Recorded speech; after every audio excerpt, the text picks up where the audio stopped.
paket. Jadi tadi dan paketnya adalah paket apa? Adalah bahwa Prabowo menurut gue ya merasa bahwa dia ingin mewujudkan bebas aktif yang lebih sesuai gitu ya dalam versi dia yang mungkin selama ini ya dia melihat tadi kita terlalu banyak di pendulum reservation tadi gitu, di pendulum terlalu hati-hati. Bagi saya untuk bilang mau dukung BRICS aja itu sebetulnya udah stretching the limit juga, gitu kan? Kalau menurut gue itu satu paket, memang dia lagi bambung Langsung dalam titik ekstrim. Iya, Lu mau apa? Asik.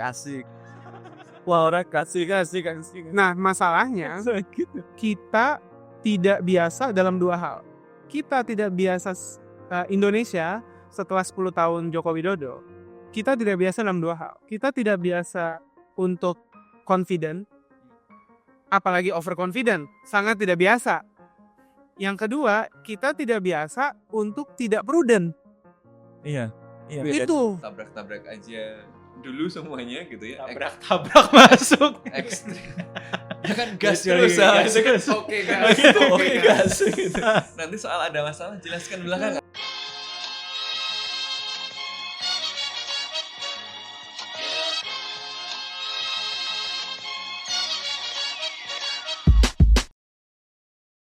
Selamat datang kembali di podcast Bebas Aktif Season 3 episode ke-54. Hari ini kita berpindah tempat ya. Kita sedang ada di Departemen HI Universitas Indonesia. Dan di sini kembali bersama gue Ikhlas, Sofwan. Dan tamu kita hari ini yang kita datangin di tempat bersarangnya di Departemen Tuan Rumah ada Mas Yeremia Walisang selaku dosen HIUI dan ahlinya Cina lah kalau di sini. Buat yang kalau mengikuti diskusi-diskusi hubungan internasional, kalau topiknya soal Cina-Cina biasanya masih muncul. Jadi kira-kira teman-teman udah tahu yang mau kita bahas. Oke, masih kalau gitu ya. Kayaknya teman-teman dari kita lihat ekspertis yang diundang sudah ada gambaran gitu ya. Pasti berkaitan dengan Cina. Karena belakangan ini seminggu terakhir ya dari weekend kemarin itu kita melihat ada kunjungan dari Presiden Prabowo ya tur keliling dunia gitulah. Agendanya banyak, tapi yang sudah berlangsung sejauh ini adalah 2 leg pertama. Yang pertama ke Cina bertemu dengan Presiden Xi Jinping dan kemudian yang kedua ke Amerika yang bertemu dengan Joe Biden. Dan CIA juga. Nah, jadi ada telepon sama Yasser. sama siapa? Sama Donald Trump. Oh, sama Donald Trump. Siapa? Yes sir. Oke. Sebelum kita lebih lanjut membahas, jangan lupa teman-teman untuk subscribe dan follow kita di YouTube dan juga Spotify ataupun platform audio lainnya, dan juga untuk follow sosial media kita di Kontekstual COM di Instagram, Twitter dan juga TikTok. Kalian juga bisa support langsung Kontekstual melalui traktir yang ada di link di bawah ini. Oke, jadi kita ke duduk perkara pertama dulu ini terkait kunjungan Prabowo ke Cina. Ini second time dia berada di Cina sebelumnya juga sebagai Presiden elect atau Menteri Pertahanan. Kita nggak punya istilah resmi Presiden elect kan? Kita nggak punya ya. Jadi tetap sebagai Menteri Pertahanan. Ya, ini ya biasa ketahuan bahwa memenangkan pemilu. Menangkan pemilu. Oke. Panjang. Nah, dan kunjungan di sana dia kembali bertemu dengan Xi Jinping dan salah satu highlight-nya adalah penandatanganan MOU ya. Jadi Memorandum of Understanding antara Indonesia dengan Cina yang dia berisi 9 poin ya. Diberitakan berisi 9 poin. Yang salah satunya joint statement ya? Bukan MOU ya. Oke, joint statement antara Cina dan Indonesia yang dia berisi 9 poin. Di antaranya adalah berisi soal joint development di Laut Cina Selatan. Yang nggak disebut Laut Cina Selatan ya? Nggak disebut ya?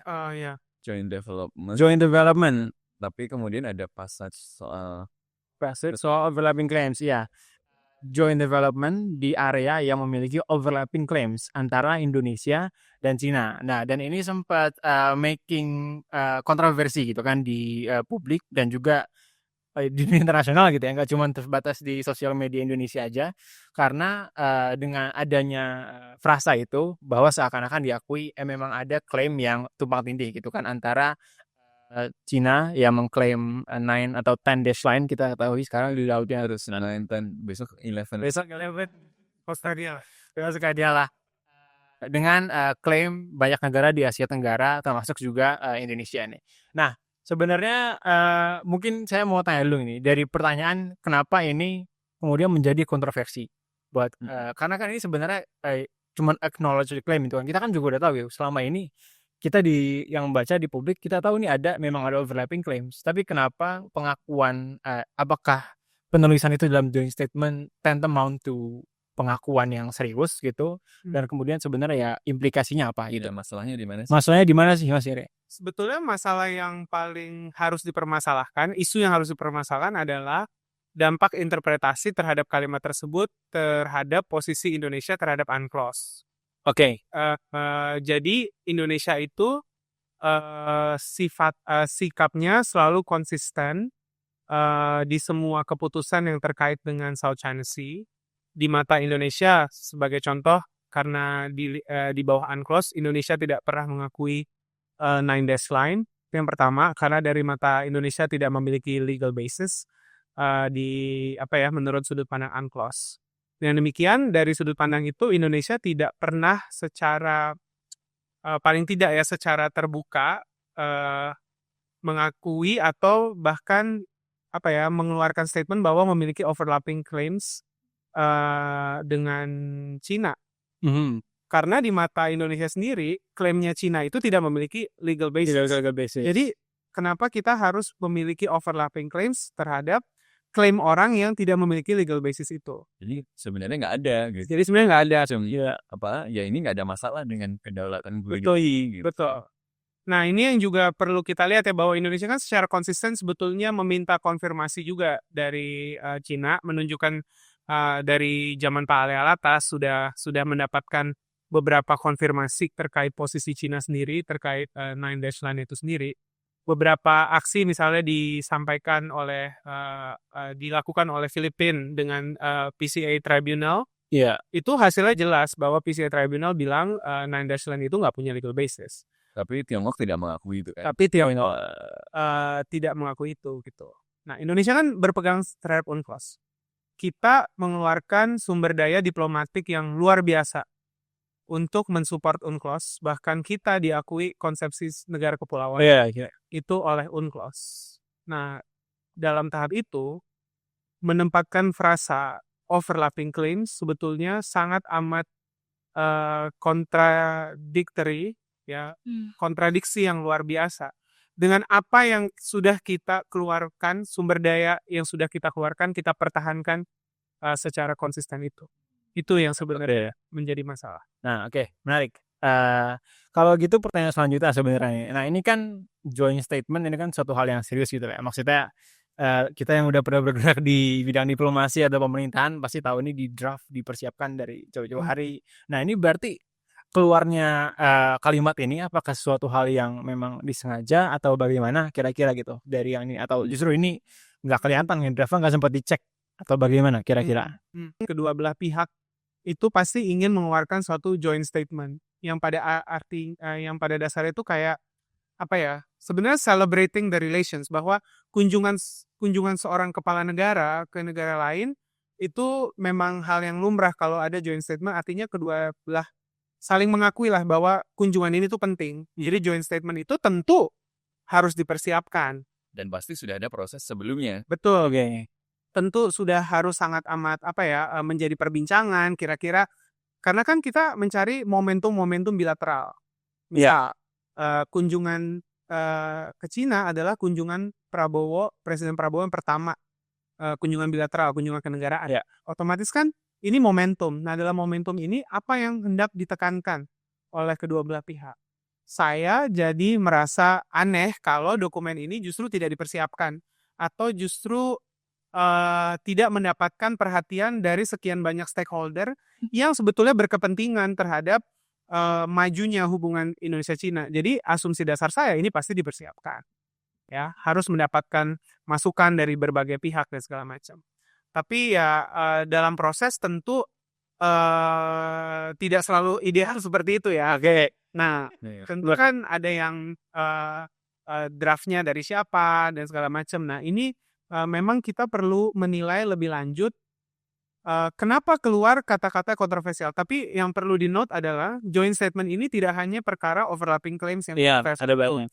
Misalnya posisi Indonesia terhadap isu Xinjiang, isu Taiwan, lalu dukungan Indonesia terhadap Global Security Initiative, Global Development Initiative, Global Civilization Initiative, 3G Initiative dari China ini kan juga menurut saya cukup ada pergeseran juga ya.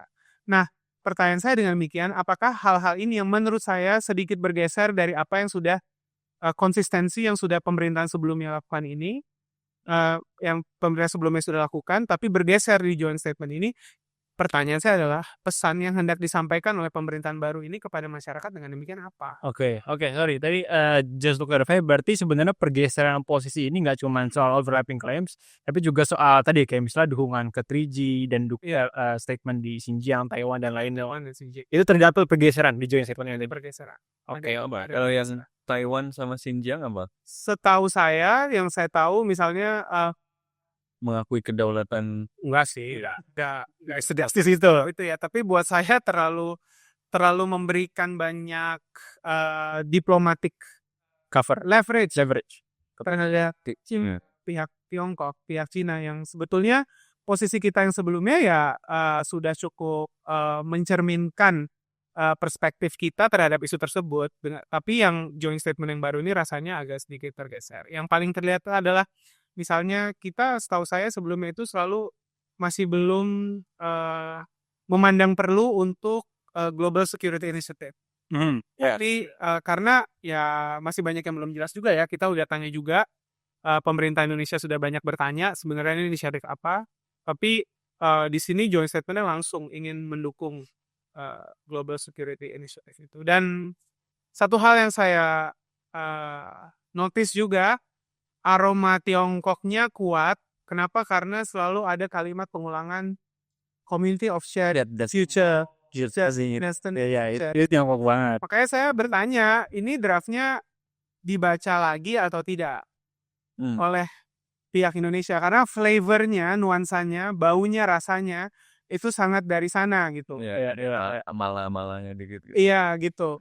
Maksudnya kan kalau dulu Indonesia berusaha mengimbangi itu dengan selalu masukin kalimat Global Maritime Fulcrum. Jadi kalau dulu kan Tiongkok atau Cina nih nuansanya Belt and Road Initiative. Jadi apapun yang Tiongkok tawarkan atau Cina tawarkan keluar itu pasti pakai Belt and Road Initiative. Nah, Indonesia berusaha masukin Global Maritime Fulcrum. Walaupun kita tahu Global Maritime Fulcrum nasibnya seperti apa, tapi buat saya itu ada menunjukkan bahwa pihak simbolik pakai dia seimbang loh. Betul. Nah, yang ini flavornya amat sangat memberikan satu pihak ya, iya, pang gitu kayak. Jadi kayak justru mendukung atau mempromosikan inisiatif-inisiatif Cina. Buat saya itu agak pertanyaan sih. Oke. Ada yang ngambil seperti itu. Ini ketika dokumennya muncul ya, kemudian bertebaran di grup-grup WA. Betul. Itu respon pertama tentu saja adalah shock gitu. Dan orang shock. Orang ribut semua gitu. Ini apa maksudnya gitu kan? Ini tiba-tiba dengan satu pertanyaan mengubah posisi Indonesia yang sudah puluhan tahun tadi kan, misalnya soal overlapping claims. Biasanya Indonesia tidak mengakui bahwa ada overlapping claims. Tiba-tiba ada ngomong overlapping claims. Dan ada joint development. Padahal joint development dicoba sama Filipina. Betul. Nggak ada hasilnya juga tuh gitu kan. Sama Duterte kan. Duterte ketika naik dia juga ngomong soal bagaimana Laut Cina Selatan itu udahlah nggak usah ribut ya, kita buat joint development gitu. Tapi nggak ada progresnya juga gitu. Jadi dengan hal-hal itu kan orang kaget kenapa tiba-tiba ada overlapping claims yang sebenarnya sangat umum gitu ya. Dan mungkin kalau obrolan sehari-hari ya Natuna sama itu kan memang de facto ada kemarin baru saja ngusir nelayan ya, kapal ya, Cina dari Natuna dan seterusnya. Berarti ya kalau dari bahasa orang biasa de facto memang ada overlapping claims gitu kan ya. Tapi ini tadi jadi punya konsekuensi yang mungkin penting karena ya ini menggeser posisi Indonesia yang tadinya tidak mengakui bahwa ada overlapping claims. Klaim saya itu undisputed di situ karena yang lain nggak ada basisnya. Itu menjadi sesuatu yang bahwa kita ada overlapping claims loh. Kalau ada overlapping claims artinya apa? Artinya kita bisa obrolin dong, kita bisa negosiasikan dong.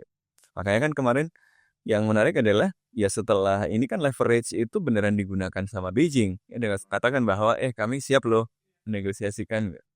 Jadi kayak ada dokumen ya kita masih kaget dan klarifikasi cuci piring gitu, tiba-tiba yang sana ngomong Udah. ayo dong kalau mau nego kita siap loh gitu. Jadi jangan-jangan ya tadi memang jebakan gitu ya. Tapi gue mencoba setelah beberapa hari shock itu, gue mencoba memahami kenapa sih begini gitu. Seperti yang tadi dibilang sama Bung Giri tadi, kan nggak mungkin ya kalau joint statement itu nggak dibaca, nggak Iya, mungkin nggak diskrutini sama orang-orang di berbagai level karena Iya. pasti ada konsekuensinya. Jadi ketika ada hal itu muncul, kemungkinan yang paling besar adalah ya yang paling bertanggung jawab itu pasti mengetahui dan mengambil keputusan untuk Iya. membiarkan itu ya, gitu kan. Asumsi yang paling masuk akal begitu. Asumsi yang paling masuk akal. Kita nggak tahu karena kita nggak terlibat ya kan. Tapi asumsi yang paling masuk akal gitu. Kalau itu yang terjadi, bagaimana make sense ini gitu. Nah akhirnya gue mencoba make sense ini dengan barangkali Pak Prabowo ini, kita tahu bahwa Prabowo ini adalah orang yang punya minat yang sangat besar ya dalam hubungan internasional gitu. Dia Betul. selalu dari kampanye waktu pertama jadi Partai Gerindra aja udah Indonesia Macan Asia. Itu udah sesuatu yang referensi global gitu ya. Dia punya orientasi yang sangat outward looking dan dia beneran ingin hands on di dalam foreign policy. Ini tentu saja berkebalikan dengan presiden sebelumnya yaitu Joko Widodo yang sangat inward looking gitu ya. Jadi tapi outward looking ini kan ada kombinasi yang lainnya lagi. Jadi selain outward looking, Prabowo juga orang yang sangat kuat ya secara personal.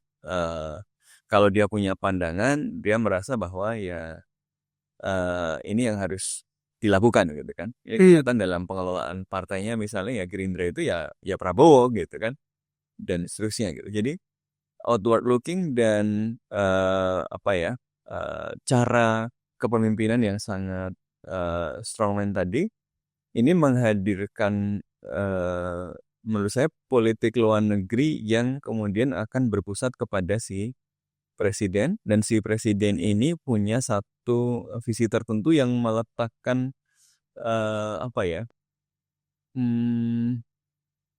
keyakinan bahwa dirinya itu bisa menjadi sesuatu yang menjadi faktor pembeda dalam hubungan internasional Indonesia dengan yang lain.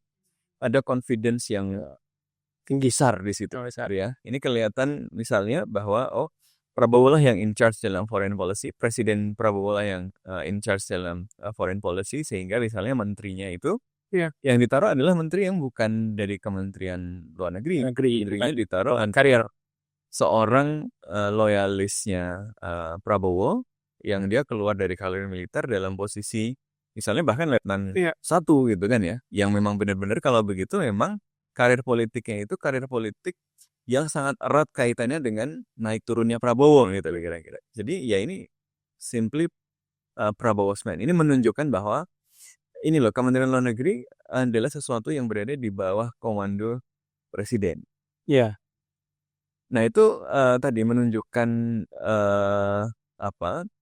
personalized foreign policy ya, yang kira-kira akan menjadi bentuk foreign policy Indonesia ke depan. Nah dalam situasi personalized dengan confidence yang sangat tinggi itu, gue melihat bahwa Prabowo mungkin itu punya bayangan, punya imajinasi bahwa dirinya memiliki kapasitas dan kemampuan untuk membuat breakthrough di tengah-tengah stagnasi penafsiran bebas aktif di tengah great power rivalry yang semakin intens hari ini. Kan banyak kritik pada Indonesian foreign policy adalah nggak jelas nih, kita kayak sleepwalking into great power rivalry gitu kan. Some critics. Nggak berani ngapa-ngapain dan seterusnya. Dan banyak call untuk Indonesia harus bikin breakthrough apa sih, bagaimana cara baru kita menafsirkan. Gue menangkapnya adalah Prabowo melihat bahwa dia yakin bahwa dirinya mampu memberikan breakthrough itu. Caranya bagaimana? Caranya adalah dengan memanifestasikan bebas aktif dalam tafsiran klasik gitu ya, bahwa kemudian dia bisa dekat dengan semuanya dan playing the great powers against each other untuk optimum benefit Indonesia dengan taking the initiative, dengan secara agresif taking the initiative. Jadi salah satu yang mungkin ya dilihat dari bebas aktif atau penerjemahan bebas aktif yang selama ini ada adalah Indonesia pasif saja melihat great power rivalry-nya. Oke. Mau ambil inisiatif takut kalau saya terlalu dekat sama Cina, nanti Amerika Serikat marah. Kalau saya terlalu dekat sama Amerika, Cina marah atau nanti ada risiko-risiko yang lain gitu. Jadi menurut gue dia kemudian bergeser. Gimana nih kalau kita lakukan seperti zaman Soekarno? Ini kan sangat membayangkan dirinya sebagai Soekarno ya. Soalnya kampanye-kampanye aja kayak Soekarno. Dan zaman Soekarno, zaman revolusi itu kan Indonesia begitu.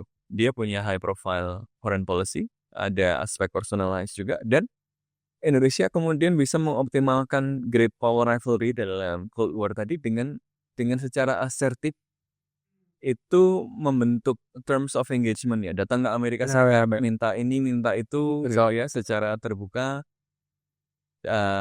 Datang ke Soviet gitu ya, minta ini, minta itu secara terbuka gitu ya.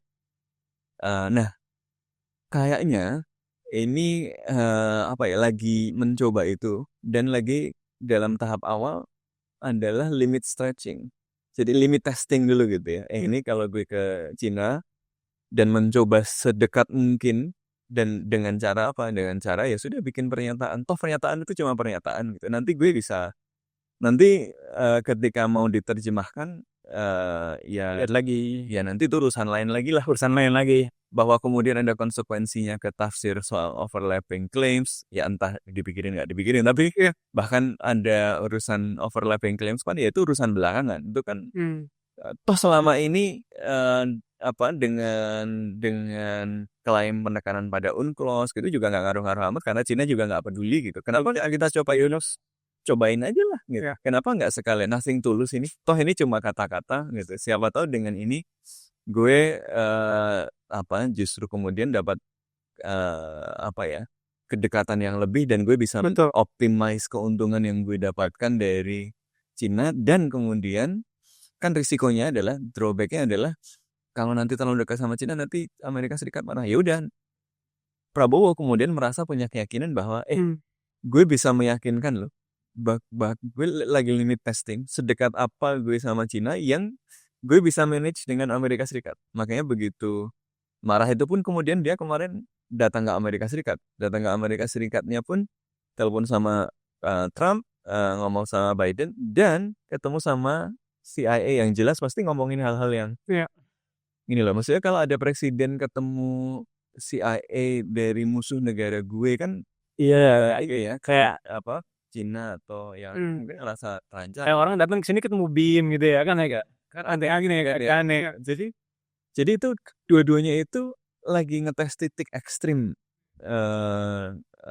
stretching extreme limits untuk kemudian Indonesia tadi bisa sejauh mana sih Indonesia kemudian bisa take benefit gitu. Risikonya adalah ini adalah strategi. Kalaupun ini adalah strategi, nggak tahu gue terlalu berpikir ini analisisnya agak stretching juga ya. Tapi agak make sense juga. Jangan-jangan dia strategik seperti itu gitu kan? Siapa tahu gitu. Ini limit stretching gitu ya. Jadi risikonya adalah backfire gitu. Ini kan sesuatu yang mengandalkan kapasitas dari seorang individu kepala negara untuk kemudian mengelola mood dan insecurity dari great powers ini gitu loh. Jadi dia ngetes dekat ke sini biar yang sana agak marah dan cemburu misalnya gitu kan. Terus ini kayak orang lagi mengelola relationship dengan dengan dua orang yang saling membenci tapi dengan itu gue datang ke sana panas-panasin yang sana gitu kan kemudian gue bisa minta tapi tapi risikonya kemudian tinggi karena bisa backfire yang nggak dapat apa-apa dan malah dibenci dua-duanya gitu Iya. kan ya. Atau tapi masalahnya orang yang mikir risiko begitu kan orang yang kurang percaya diri sama dirinya sendiri. Prabowo ini kan orang yang super Ya. confidence gitu. Jadi dia merasa bahwa gue great man yang gue bisa mengelola ini. Gue bisa membuat Xi Jinping paham. Gue bisa membuat Paham. gitu. Iya. Jadi menurut gue ada self grandeur, confidence yang membuat Iya. dia yakin strategi semacam ini adalah strategi yang tepat. Oke. Tapi apakah ini overconfidence yang akan menjadi senjata makan tuan dengan sangat menyakitkan atau benar bisa ya let's see. Ini dalam banget nih. Kayaknya Mas Sofan udah baca buku pemikiran Prabowo yang tebel-tebel itu. Cenayang sih. Kalau menurut saya setuju overconfidence-nya. Saya setuju yang Mas Sofan bilang, tapi apakah itu harus lewat overlapping claims lalu compromising di GDI GSI itu yang jadi apakah tidak ada cara lain untuk meyakinkan Cina bahwa kita mau stretch limit sama kalian? Maksudnya ada nggak sih sinyal lain selain memberikan overlapping claims ini? Selain itu justru simptom dari confidence tadi gitu. Jadi menurut saya justru ini overconfidence yang saya tidak masalah, tapi tidak prudent jadi masalah buat saya. Jadi overconfidence yang sebetulnya mengganggu daya kreativitas untuk bernegosiasi dalam diplomasi. Jadi saya melihat banyak opsi sebetulnya untuk meyakinkan Cina bahwa saya di zaman Jokowi hubungan Indonesia dengan Cina baik ya, di zaman saya akan lebih baik lagi. Nah, ini sinyal yang bisa diberikan tuh sebetulnya banyak, bukan langsung memberikan konsesi dan berkompromi di isu Laut Cina Selatan misalnya. Atau dengan langsung bilang setuju dengan GSI. Bagi saya untuk bilang mau dukung BRICS aja itu sebetulnya udah stretching the limit juga. Gitu kan? Kalau menurut gue itu satu paket. Memang dia lagi bambung langsung dalam titik ekstrim. Iya, lu mau apa? Asik. Wah, orang kasih. Nah, masalahnya kita tidak biasa dalam dua hal. Kita tidak biasa Indonesia setelah 10 tahun Joko Widodo. Kita tidak biasa dalam dua hal. Kita tidak biasa untuk confident, apalagi overconfident. Sangat tidak biasa. Yang kedua, kita tidak biasa untuk tidak prudent. Iya. Itu. Biasanya kita lebih on the prudent side. Gitu. Jadi fenomena ini justru membuat banyak, at least pengamat lah kaget. Buat saya publik secara luas sih enggak lah ya. Tapi pengamat tuh kaget dan bertanya-tanya dengan demikian arah selanjutnya setelah ini tuh akan seperti apa gitu. Kita terbiasa misalnya backdoor channel meyakinkan, pick up the phone meyakinkan bahwa this is what I really mean. Saya pengen banget meningkatkan hubungan Indonesia dengan Cina dan segala macam, lalu ngomong ke Amerika hal-hal seperti ya. Nah ini yang saya nggak tahu ini kabar baik atau kabar buruk. Karena betul saya setuju dengan Mas Sofwan. Beberapa kali kita itu terkungkung aja dengan narasi bebas aktif yang selalu terlalu prudent. Ya misalnya dibilang bebas aktif tuh nggak usah diinterpretasikan lagi, lihat aja undang-undang hubungan luar negeri, itulah bebas aktif gitu. Itu buat saya juga melimitasi banyak kreativitas dan inisiatif yang bisa kita jalankan ya dalam melaksanakan kebijakan luar negeri. Nah tapi jangan sampai juga memberikan diplomatic leverage kalau ke pihak mitra gitu. Ini kan menurut saya overlapping claims is an unnecessary mistake. Sebenarnya nggak perlu kan. Cina bisa tetap menangkap sinyal itu tanpa perlu ada kalimat overlapping claims itu. Tapi yang terjadi sekarang, oke lah kita bisa bilang persistent rejection, tolak aja. Bahkan Kemlu kan udah keluarin klarifikasi kan. Bahwa ini tuh tidak mengubah posisi Indonesia dalam non-baseline. Jadi kalau ada tawaran apa termasuk pers conference Kementerian Luar Negeri Cina juga bilang ayo Cina udah ready, Indonesia persistent objection saja, pokoknya nolak.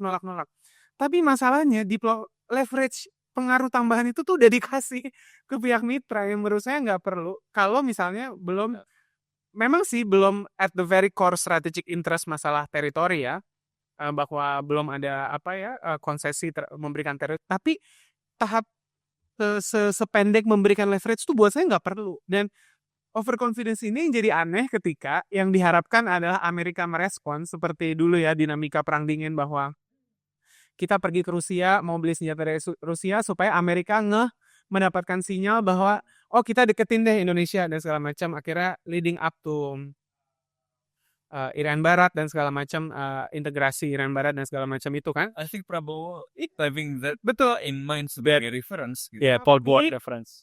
responnya Amerika adalah lu belajar dulu deh sama legal expert. Ya, itu. Bener nggak tuh cara menginterpretasikannya?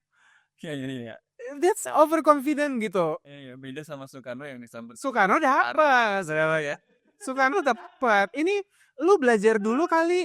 Bener nggak sih lu cara Oke, ya itu kan tadi kata jubir White House ya, Karine Jean-Pierre, Ya. lebih baik lagi dikonsultasikan dengan legal experts agar sesuai dengan international law. Ya, ungkap lagi Mimeskrip. surveian lagi. Nah, ya mungkin tapi saya circling back dulu di awal, tadi kan kita udah cukup banyak bahasannya. Jadi tadi kita udah highlight bahwa ada perubahan itu. Ada ya kita bisa bilang break lah antara bebas aktif atau politik luar negeri Indonesia pra dan di masa Prabowo gitu kan sekarang. Dan tadi kayaknya ya mungkin agak dalam bahasa yang analitis banget, tapi intinya adalah bahwa dari penyiapan Joint Seven ini aja misalnya stakeholder yang terlibat atau tingkat intensitas atensinya itu berubah gitu kan. Yang mana kalau saya bisa terjemahkan lebih mudah bagi pemirsa kita, ya mungkin dalam hal ini yang menjadi aktor yang membawakan konsistensi misalnya dalam sikap Indonesia terhadap isu Laut Cina Selatan, apalagi di masa Presiden Jokowi di mana Presiden largely absent dari politik luar negeri, itu kan Kemlu gitu kan. Dan juga dari episode-episode sebelumnya. Jadi ya mungkin yang bisa di take away lebih literal dalam hal ini adalah ya mungkin pengaruh birokratis Kemlu nggak segitu kuat lagi. Atau mungkin Kemlu nggak dilibatkan gitu kalau kita mau taking it to another level. Jadi makanya kalau semuanya dipersiapkan dengan baik nggak perlu ada klarifikasi dong di akhir dong. Harusnya semuanya itu cukup jelas gitu. Dan ini ya mungkin tadi balik lagi gimana secara politis Prabowo dia memang ingin remaking Polugri Indonesia in his image gitu kan. Dan dia yang in charge ya. Dan dia ingin memulai itu with a bang gitu ya. Tapi ini juga membuat orang bertanya-tanya gitu kan, karena setelah saya juga awalnya taunya cuma soal overlapping claims, tapi kan tadi ternyata banyak lagi gitu poin-poin yang saya juga setuju kayaknya agak terlalu banyak gitu kita ngasih ke negara yang punya isu sama kita dalam teritori. Itu simptom dari confidence tadi. Ya, gitu. Nah kalau orang di Twitter nanya, ini jadi Prabowo ini Neville Chamberlain atau Churchill gitu.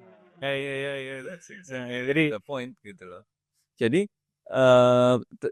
exactly semua ini sebenarnya saling berhubungan gitu ya, bahwa menterinya adalah kadernya, bahwa kemudian Prabowo take in charge sendiri foreign policy, lalu pernyataan-pernyataan ini termasuk juga kunjungan langsung dari Menlu ke BRICS lalu bergabung dan seterusnya. Ini tuh satu paket gitu. Satu paket. Jadi tadi dan paketnya adalah paket apa? Adalah bahwa Prabowo menurut gue ya merasa bahwa dia ingin mewujudkan bebas aktif yang lebih sesuai gitu ya dalam versi dia, yang mungkin selama ini ya dia melihat tadi kita terlalu banyak di pendulum reservation tadi gitu, di pendulum terlalu hati-hati sehingga nggak ngapa-ngapain gitu, sehingga bingung mau ngapa-ngapain, maka dia harus ke sisi yang lain. Kan memang kalau pasif ya, penuh reservation itu kan pasti prudent.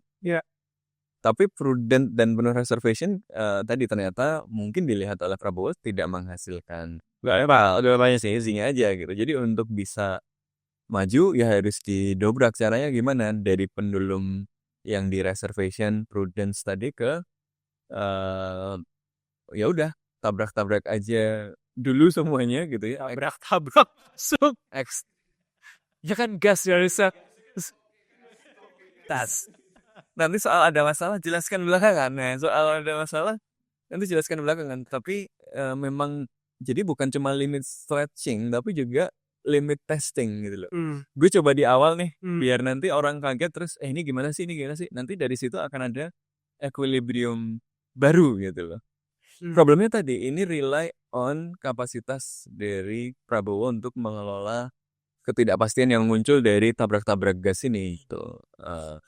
Ya masalahnya bisa nggak? Masalahnya menurut gue, dia memandang dirinya bisa. Ya. Gitu. Hmm. Tapi apakah bisa? Prabowo bisa? That's what we will need to wait kan untuk melihat ini gitu. Jadi menurut gue tadi referensi dia adalah referensi pengalaman Indonesia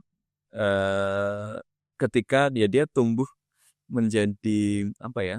Ketika dia tumbuh dewasa itu kan orang mulai membentuk bayangan ideal Build-in process. dirinya, bayangan ideal tentang peran Iya. Indonesia seperti apa gitu ya. Lalu dia Oke. melihat pengalaman-pengalaman ya zaman Orde Lama, zaman Orde Baru ketika Indonesia berada dalam perang dingin. Dan menurut gue interpretasi dia tentang bebas aktif, interpretasi dia tentang peran Indonesia di lingkungan global itu dibentuk oleh pengalaman itu gitu. Sehingga versi sangat klasik dan agresif gitu ya dari bebas aktif tadi. Makanya ya tadi seperti Soekarno, ya para founding leaders kita dulu tadi memainkan Soviet dan Amerika Serikat secara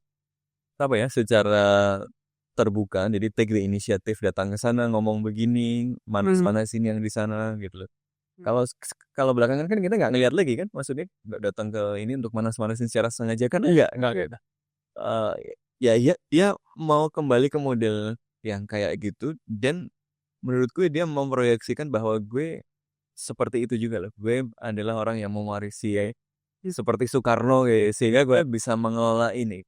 Problemnya lagi-lagi tadi itu confidence-nya ini apakah di backup dengan realitas dan sistem yang memadai untuk itu. Kalau emang jangan ngomong confidence sama orang yang maju pilpres berkali-kali kan, confidence-nya sangat tinggi ya, dan kemudian kayak belum tidak menyerah. Nah itu makanya kemudian menurut gue kalaupun prediksi ini benar, berarti peran penting harus dilakukan oleh unit-unit lain gitu, oleh bagian-bagian lain, komponen-komponen lain dari arsitektur kebijakan luar negeri Indonesia. Kalau bosnya ngegas terus, berarti harus ada yang berani memainkan peran rem gitu loh. Nah ini yang saya lihat juga, yang mengeluarkan suara untuk paling tidak mempertanyakan kan kebanyakan akademisi. Iya. Tapi saya juga baru lihat komentarnya Wakil Menlu waktu ditanya. Oh iya, ada Wamen kan? ada beberapa Wakil Menlu ditanya, Pak Hafaz ditanya bagaimana tanggapan Bapak terhadap pertanyaan dari akademisi ini. Saya baca dan itu di quote, akademisi kan bukan pemerintah. Ini apa gitu? Padahal balik lagi, kita terbiasa dengan kebijakan luar negeri Indonesia pasca demokratisasi yang memang membuka ruang bagi semua orang untuk menyuarakan, dan kalau misalnya nggak bisa mengubah kebijakannya tapi di take into consideration, at least foreign policy birokrasinya itu friendly sama lingkungan akademisi ya. Itu yang pertama. Jadi itu sebagai feedback ya, penting juga itu. Nah ini gimana dengan demikian ke depan? Apakah pintu akademisi akan ditutup untuk menyuarakan? Dan yang kedua, sama kalau kita belajar kebijakan luar negeri, analisis kebijakan luar negeri, ini kan terjadi di periode transisi. Semua orang sebetulnya dengar-dengar Januari ya, katanya batasnya mau kocok kartu lagi kan. Jadi kan masih nunggu kan. Ya, setelah nggak ada yang jadi dokter terus. Nah, diteguhkan. Dokter jadi bukan HC tapi mengubah banyak komposisi. Iya kan. Jadi semua orang lagi menunggu. Nggak ada yang pick up isu ini. Padahal ya kita bicara dari kacamata akademisi ya. Kalau kita bicara internal struggle for political power, ini isu yang bisa sangat amat di-frame sebagai DPR aja gak rame. Iya, nggak di pick up. Ada fraksi PDIP tapi sedikit sekali yang bersuara. Artinya nggak ada movement untuk memanfaatkan ini. Nah kalau dari analis kebijakan luar negeri ngelihatnya, ini kan karena semuanya udah jabat tangan, jadi otomatis ruang kritik terhadap isu Okay. Dengan demikian itu membuka ruang domestik yang amat sangat luas untuk Prabowo untuk overconfident itu tadi, seluas-luasnya mengekspresikan bebas aktif. Nah, ini yang menurutku sangat amat disayangkan gitu. Saya juga bukannya manas-manasin ya supaya aduh mobilisasi politik dong pakai isu ini, enggak, tapi ini yang isu seperti ini yang bisa untuk harus dipertanyakan justru. Dan justru menurut gue membantu Prabowo gitu. Iya. Ini loh, ini menurut gue oke lah, ini bagus, ini refreshing sebenarnya bahwa Prabowo mencoba sesuatu yang baru yang berani gitu. Tapi biar ini nggak jadi reckless gitu ya, biar jadi sesuatu yang kontraproduktif, yang itu jelek juga buat Prabowo gitu, karena kita peduli pada presiden terpilih kita gitu ya. Suka kayak gini emang, tahu-tahu di akhir kayak gini. Boleh terbuka nggak ya? Tapi ada aliti gue kan. Maka kemudian sebisa kita sebenarnya melihat bahwa remnya penting nih Pak. Gitu. Iya. Cukup gas gitu. Ini remnya nggak cuma gas. Jadi kita menawarkan bahwa Pak Prabowo sambil Anda explore ini kasih rem dong gitu. Dan remnya kasih peran yang lebih untuk misalnya kementerian luar negeri, kasih peran untuk stakeholder lain untuk kemudian bisa lebih vegan. Tapi waktu Mas Sofwan bilang stretching out the limit itu tadi, limit stretching itu, saya jadi kepikiran dengan joint statement yang flavornya amat sangat Cina. Ya. Lalu misalnya kita mengambil asumsi dengan demikian bahwa first draftnya ini dari China, sebetulnya China juga lagi overstretching. Iya, China juga lagi ngetes aja. Lagi ngetes stretching. Benar. Kasih nih template. Masukin kata diapain ya? Betul, Indonesia nolaknya yang mana? Nolaknya yang mana? Itu kan cara kan, which is dalam diplomasi itu is very normal gitu. Iya. Ya. Ternyata disetujui semua. Secara aksi kan sudah ditunjukkan. Yeah. Masukin aja Coast Guard-nya terus. Tapi kan direspon, kapal Indonesianya datang. Apa kan itu udah masa itu udah berlalu lah ya. Nah sekarang Cina lihat kan, lagi transisi. Undang ke BRICS, datang nggak? Datang. Ternyata ngomongnya langsung pengen join atau apa. Oke, dapat satu. Transisi menterinya apa segala macam masih begini. Coba aja kasih aja draft maksimal aja. Diturunin nggak sama Indonesia? Dengar sih agensi birokratiknya nurunin, tapi ternyata ini match. Dua-duanya lagi ingin mencari titik-titik nge-stretch, titik ekstrim baru. Jadi kalau di dokumennya di suggestion ditolak gini ya. Iya, mungkin kayak gitu. Kalau lu match. Kalau sebenarnya jadi kalau bimbingan skripsi belum ACC. Terus udah lewat. Saya lewat. Bilang ACC yang susah. Ya, oke. Nah, tapi kan ya Amerika Serikat juga overstretch juga kan. Teleponnya dengan tadi CIA, telepon. Ya juga.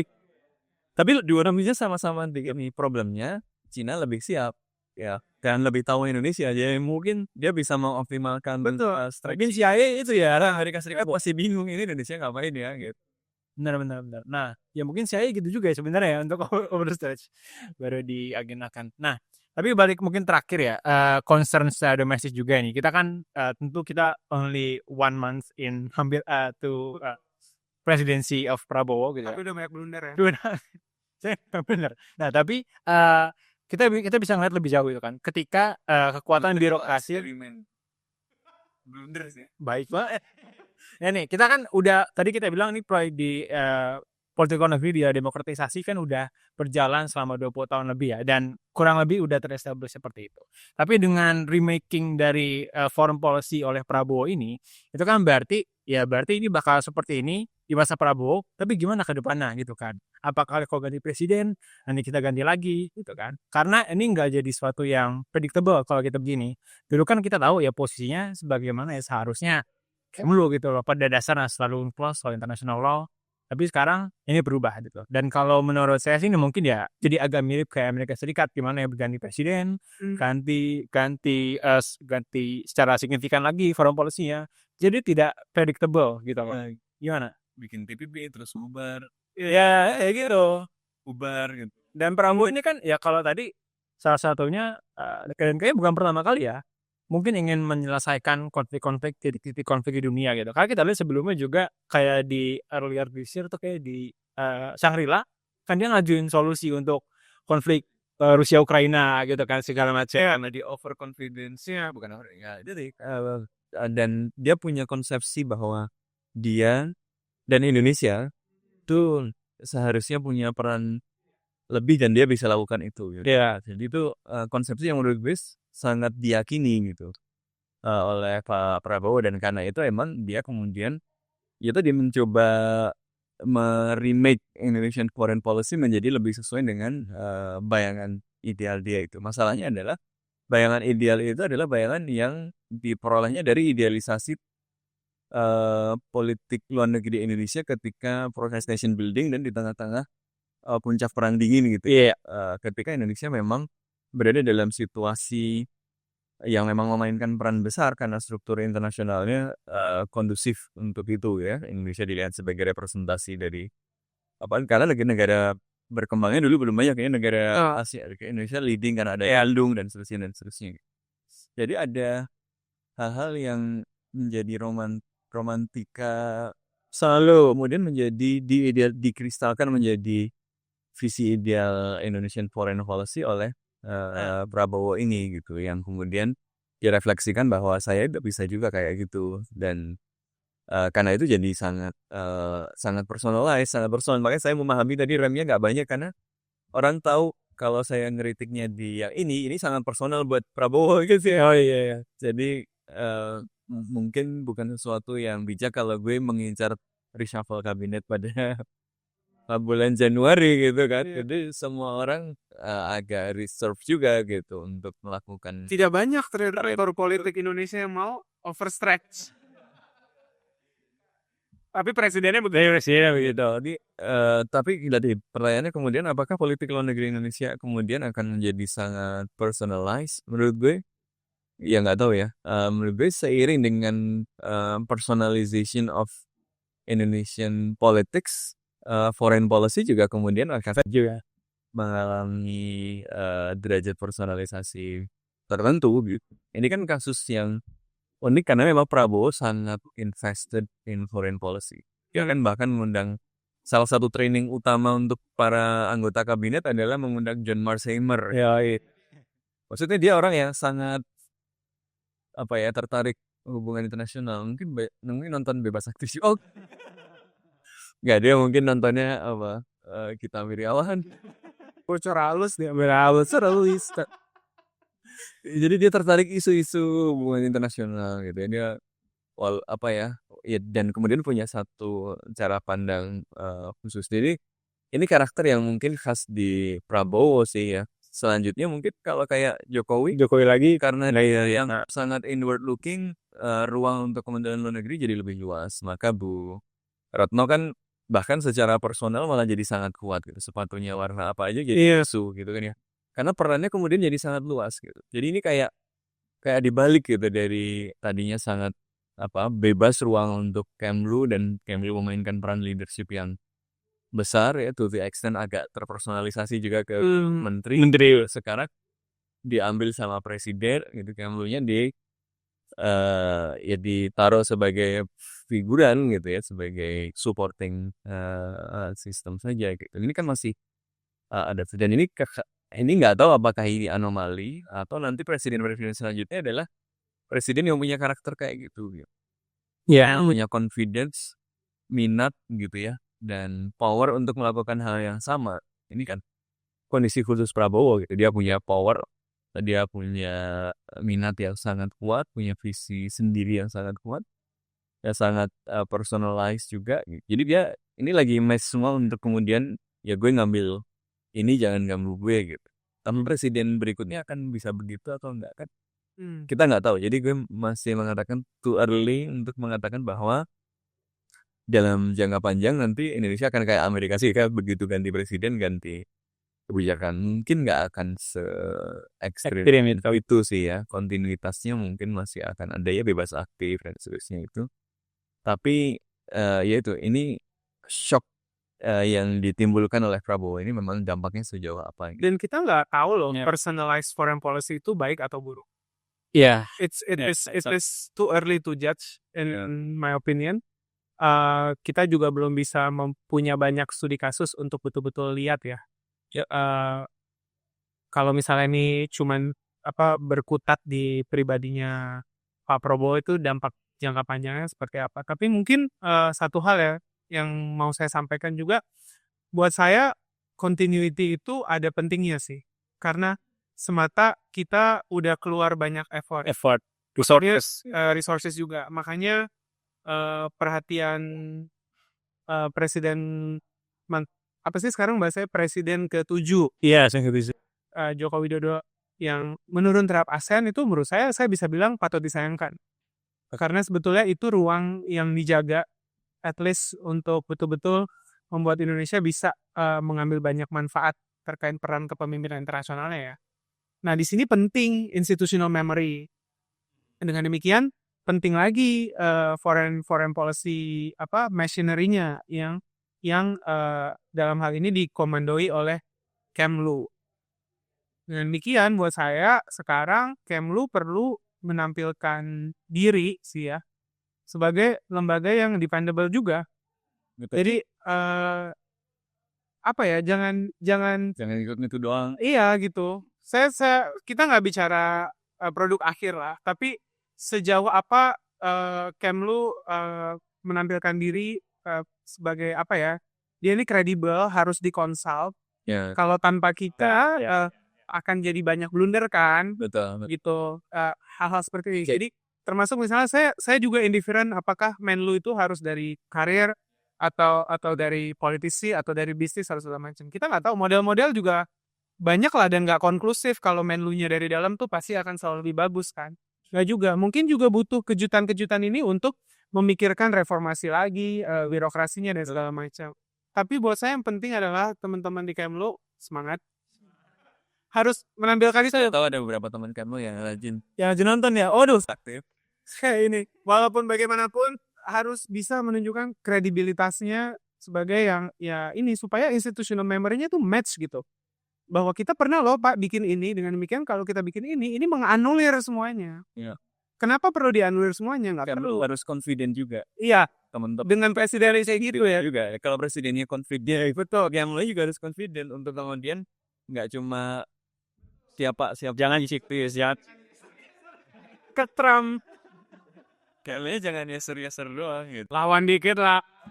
Semangat. Oke. Hip, mantap kalau gitu. Kesimpulan yang sangat bagus dari Mas dan Mas Sofwan.